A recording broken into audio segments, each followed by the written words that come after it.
What's up, Red Chippers? Zac Shaw here for Red Chip Poker and Strategy in Action, learning to beat 1-2 no limit.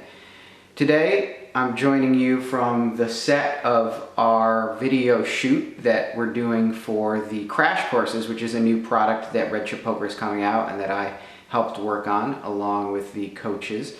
And what the Crash Course is it's a collection of pro videos on a specific subject, along with a dashboard of curated resources, articles, podcasts, forum posts on that subject as well. And if you've heard the podcast this month, you know that our first Crash Course is all about 1-2 no limit, specifically live 1-2.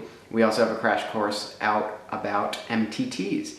And these are two great ways for if you're a pro member and you want to bone up on those specific topics. You can go check out those Crash Courses on your pro dashboard. And if you are not a pro and have kind of been circling around the periphery, thinking about getting into Red Chip, not sure if you want to plunk down the $50 a month to go pro, well, now we have the Crash Courses where you can pay a low one-time fee and you can get unlimited access to many, many hours of training videos. Really, almost everything you're going to need in order to build the fundamental skills you need to beat 1-2 handily or to final table and actually win some MTTs. So enough of the marketing, let me get that out of the way. We're here on the set, it's also my kitchen. But what I'm doing is I'm shooting some video intros for the Crash Courses and then we're gonna launch them for pros. And by the time you see this, they'll already be out there for our pro members. And then after that, we're gonna launch them for the general public. So I encourage you to check them out at redchippoker.com/crash course. Now, what am I doing for Strategy in Action? Well, it was an amazing month of poker. I only got to play twice, but 2 times is better than 1, which is my par for the course.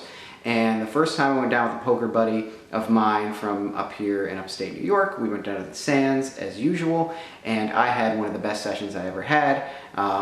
Initially was bought in for about $500, and then I managed to build up a stack to almost $1,000.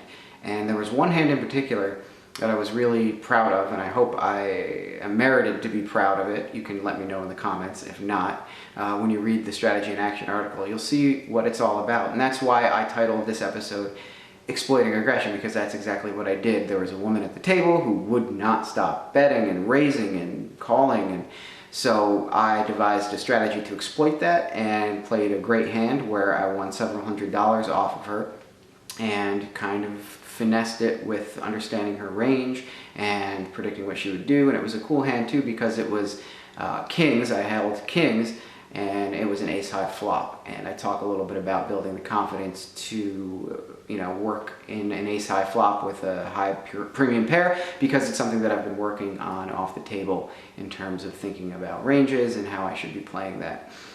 So I also just recorded an awesome podcast with a new coach at the Red Chip site called Brad Lampman, and he is kind of a guy who does a lot of online mid-stakes kind of stuff, but he did a great video for pro members on building ranges and how to actually construct your ranges in Flopzilla and using Equilab and those types of things.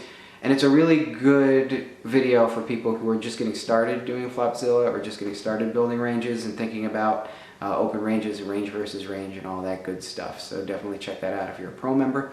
What else is going on in the Red Chip universe? Well, I went down to the East Coast Meetup, the second informal, casual East Coast Meetup, and it was awesome. Got to hang out with the whole crew down there. I mean, there's so many people. There's Baki, there's Persuadio, there's Chip Extractor, there's Fausto, there's Ryan.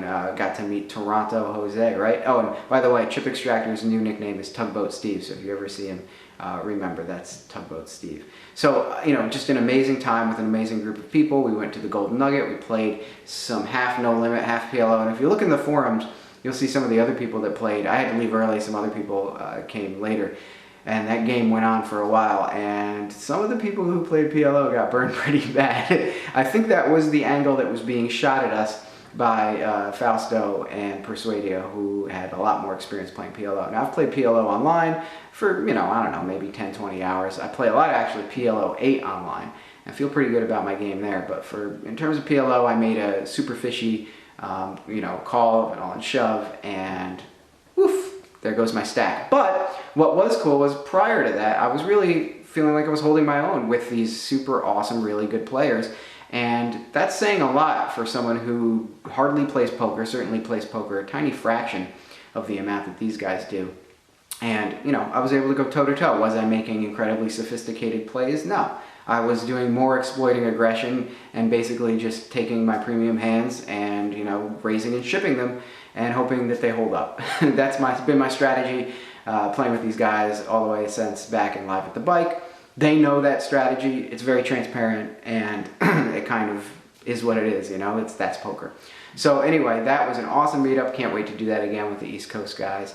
And I'm really looking forward to hanging out with more of the community next year. We're already starting to plan ahead and think about our Las Vegas meetup now that the November 9 of the World Series of Poker has wrapped up. So again, poker is life. I mean, it's awesome. And whether you're playing lots of poker or whether you're playing a little poker, it's always tied into life. So being able to just go down and hang out with these guys, socialize and have a good time, that's just a great way that poker opens up, you know, new opportunities. But the actual poker itself, I mean, it was just a blast to play with people that you know. There's something about playing in a table where you can just, you know, go back and forth, have great conversation, talk about the game, but also just have a level of humor and a level of fun around, you know, a fun atmosphere. I mean, that's what poker is all about. And I'm saying that because it's rare that you get that at a live cash game table. I mean, it really is. People play kind of serious poker, like WSOP style, like, you know, okay, don't show my arterial veins so that they can get the tells, you know? And it's just, that's not fun. I mean, and a lot of people have been praising the World Series of Poker this year, or at least the players at the final table, for, you know, acting quickly and, you know, having a little bit of a sense of humor. And I couldn't be more on board with that. I think the poker world in general is very aware that poker has gone and gotten way too serious, too much of this, you know, like, you know, Zen, you know, don't show any tells. And I mean, look, there's strategic reasons for that, and people are going to continue to try and, you know, hide that stuff. But if you look at players like Daniel Negreanu or, you know, Antonio Esfandiari, you know, these kind of ambassadors of the game, the people who made poker celebrity a thing, the people who brought poker to the mainstream, you know, they did it with that style. And now everyone's talking about Will Kassouf at the WSOP being super annoying, which I absolutely agree with. He is a super annoying guy. But it does make for great television, and it makes for an interesting table. I wish it were a little more fun and not, you know, being berated. But I think we're going to see a lot more of that in poker, and I think that that's the panacea to the kind of doldrums that poker has been in since Black Friday. A lot of poker coaches, poker players, poker pros lament that poker basically died on Black Friday when it became illegal online in most US states. Or maybe not technically illegal, but there was enough legal blockage happening with the banks and such that no one wanted to touch it. Now it's only legal at the time of this recording in 3 states. Pennsylvania, maybe. And speaking of which, we're going to talk to the guys at the PPA coming up soon, hopefully, because we want to get our community more involved in efforts that we can use to help legalize online poker. It's a no-brainer, right? But to digress, you know, poker has kind of hit this kind of plateau where live poker is maybe growing very slowly, very steadily, same with online, but we're not seeing any sort of major growth. And I think one of the reasons for that is because it isn't perceived as this fun, cultural kind of, you know, get-together thing that we do. I mean, I'm starting the home game again. I know I've been telling you that over and over again, but I am starting the home game again.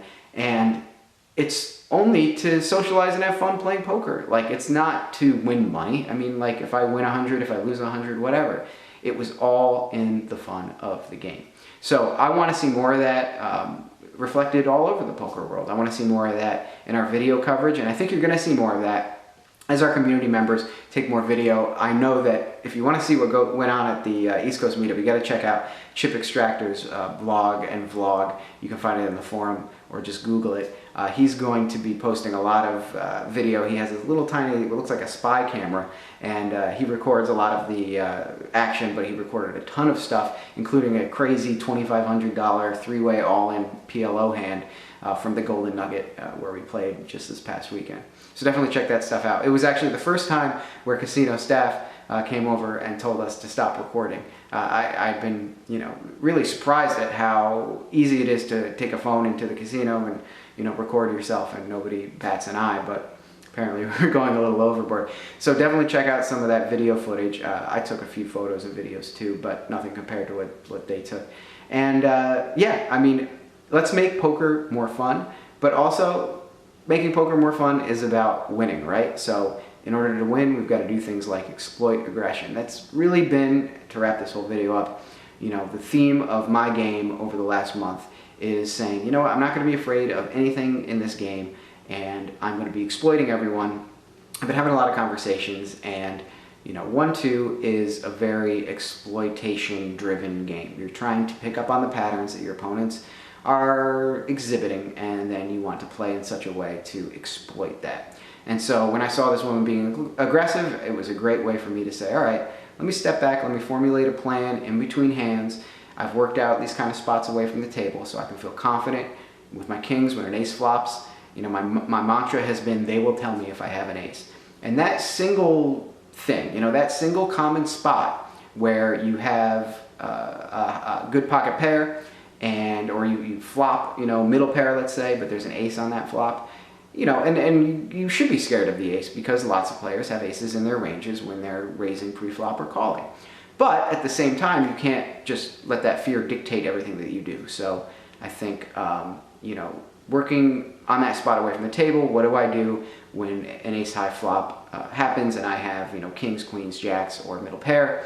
By doing that, we managed to profit a lot this session. So I'm hoping to repeat that next session, and I will see you then. For Strategy in Action, this is Zac Shaw. Good luck and run good.